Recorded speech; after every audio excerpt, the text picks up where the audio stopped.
Hey, how y'all doing? All right, okay. So we are back for another review of Tyler Perry's Sisters on BT. Is it BT? I think it's BT. Sure. And we're just gonna jump right into the review for episode 12. Forgive my parents, just left the gym. Need to get this video done, but yeah. So episode 12. We are in the wake of Jasmine. Her name is Jasmine. I'm at episode 12 and I just learned that Gary's wife's name is Jasmine. We're in the wake of Jasmine confronting Andy about being his mistress, and she's making Andy give her all the details about their relationship, you know, how they met, how often they meet, blah, blah, blah, blah, blah. Give her all the information, right? And the private investigator, she's bringing them together so that Jasmine can kind of air her frustrations out with with Andy, and to basically for the two women to work together in order to take down Gary, because I guess, you know, he's supposedly seeing more than two people other than Jasmine and Andy. All right, so Gary's wife, she's still ain't having it. She's not cutting Andy any slack. She storms out. She don't want to work with her to take down Gary. Whatever. All right, cool.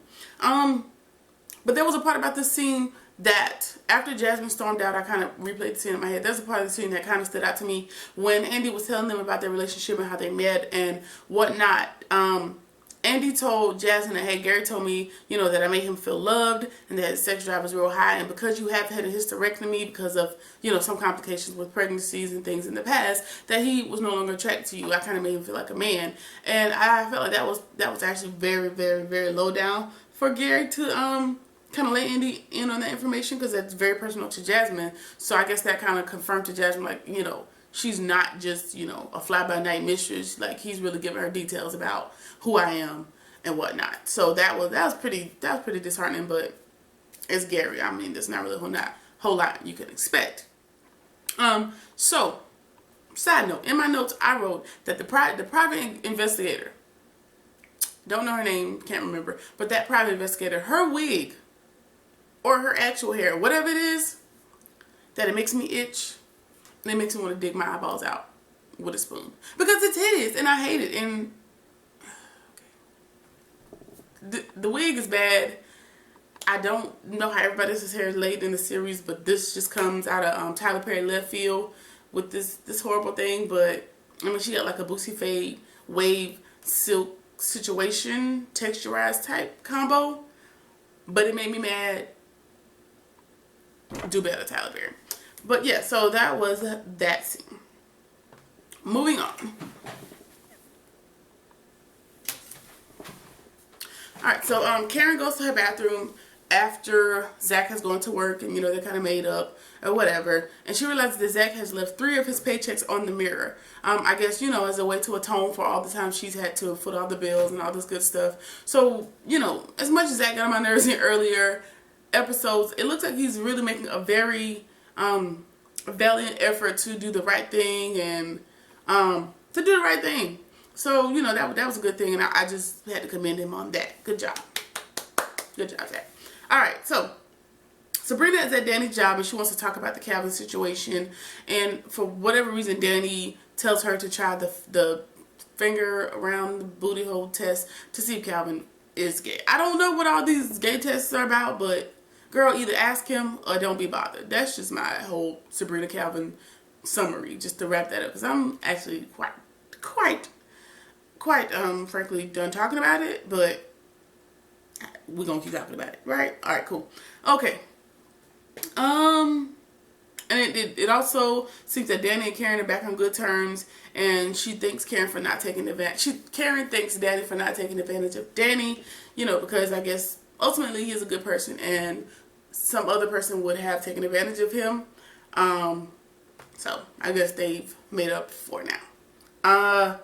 Danny is at the airport, and, you know, Danny don't care about the rules. She's probably like some sort of supervisor, and there's a employee that doesn't want to upgrade this gentleman and his sister's flights, so she just upgrades it with no questions asked, even though he don't have no points to do so.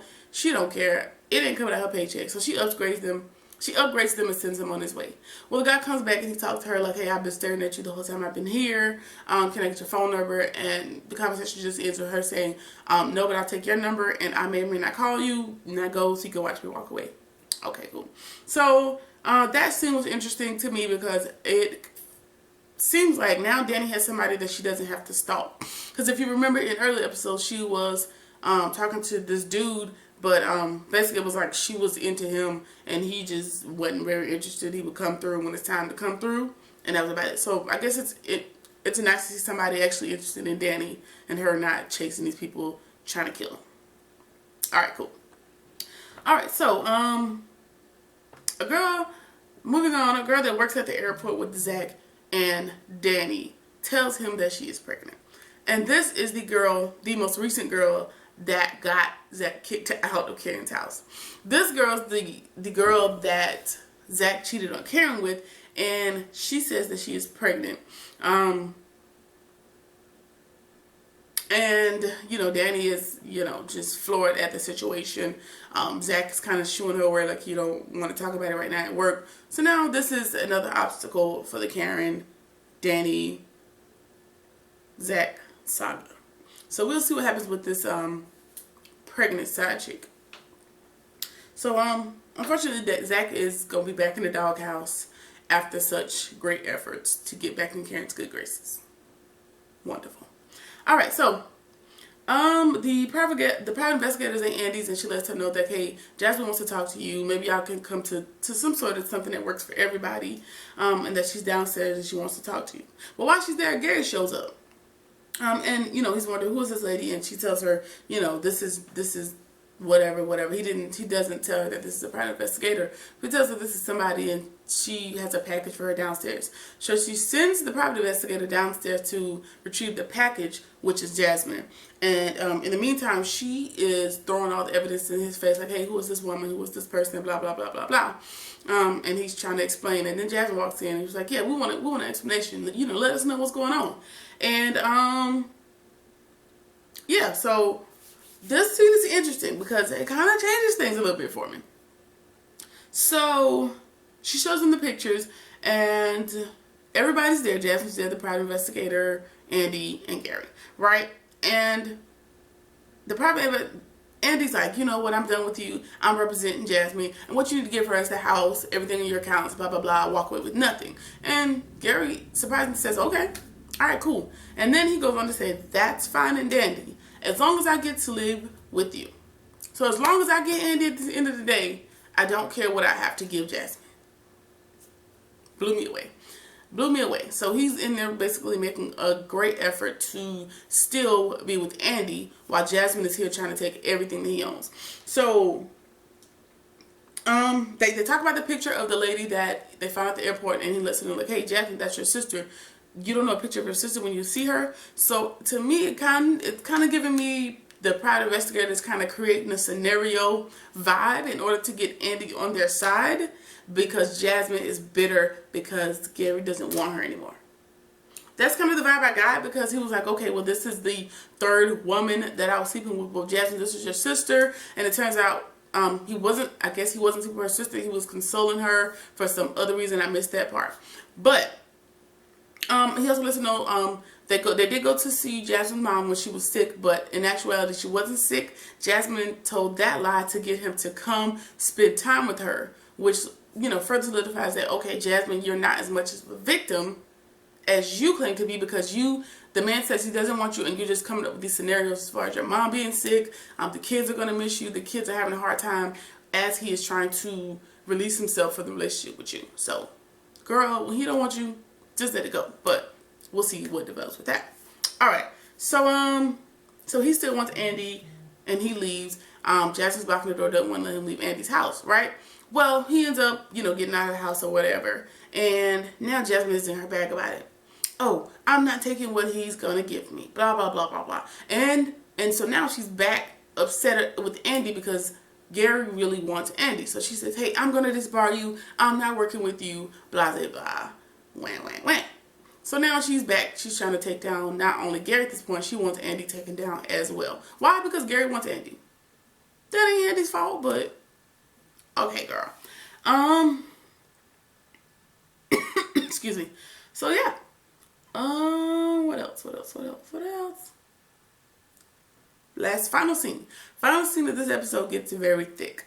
Karen shows up at work and her reception doesn't know, hey, there's a client. She's about to leave. You need to hurry up. You're late. So she goes over to the client. She's like, how can I help you? See, turns around and it's the grocery store dude's wife. The white lady that cheated on her husband, which is the pastor.